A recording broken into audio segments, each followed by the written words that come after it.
মাননীয় বিরোধী দলের নেতা মেহরবানি করে একটু ধৈর্য ধরুন, আমি একটু দেখে নেই, আমার সামনে নাই যা আপনি রেফার করছেন। ধন্যবাদ। এটা 8 নম্বরে যেখানে প্রপোজ করা হয়েছে, পেজ হলো 49, ফার্স্ট প্যারার শেষ শব্দটা, এটাকে সিট হবে না কনস্টিটিউয়েন্সি হবে? কোনটা? মাননীয় বিরোধী দলের নেতা দয়া করে আবার একটু রিপিট করেন, আমরা শুনি কোন বিষয়টা আপনি বলতে চাচ্ছিলেন। এটা পৃষ্ঠা নম্বর 49, 8-এর বি, সেকেন্ড পেজে ফার্স্ট প্যারার শেষ শব্দ। আপনি কি ওই যে রিপোর্ট থেকে পড়ছেন নাকি? যে আমি এখানে যা পেয়েছি তার থেকে পড়তেছি। ওখানে লেখা আছে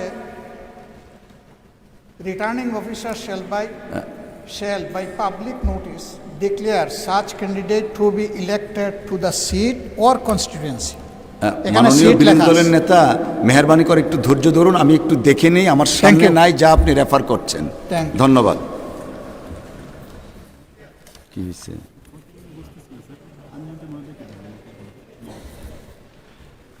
মাননীয় আইনমন্ত্রী মহোদয়, আপনি একটু যদি দয়া করে ক্লারিফাই করেন। মাননীয় স্পিকার, আপনাকে ধন্যবাদ।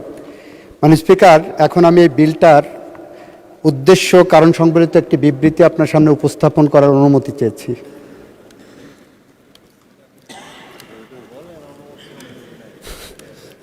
ফর্মালিটিস। মাননীয় স্পিকার, আমি বিলটির উদ্দেশ্য ও কারণ সংবলিত বিবৃতি দেওয়ার জন্য অনুমতি প্রার্থনা করেছি। মাননীয় মন্ত্রী প্লিজ।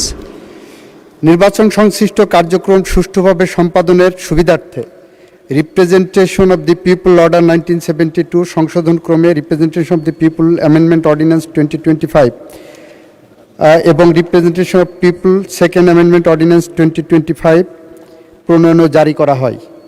সংবিধানের 93 অনুচ্ছেদের দফা 2-এর বিধান অনুযায়ী 12 মার্চ 2026 তারিখে অনুষ্ঠিত ত্রয়োদশ জাতীয় সংসদের প্রথম অধিবেশনের প্রথম বৈঠকে উক্ত অধ্যাদেশ দুটি উপস্থাপন করা হয়। উক্ত অধ্যাদেশ দুটির মধ্যে প্রণীত বিধানসমূহ ত্রয়োদশ জাতীয় সংসদ নির্বাচনে প্রয়োগ করা হয়েছে।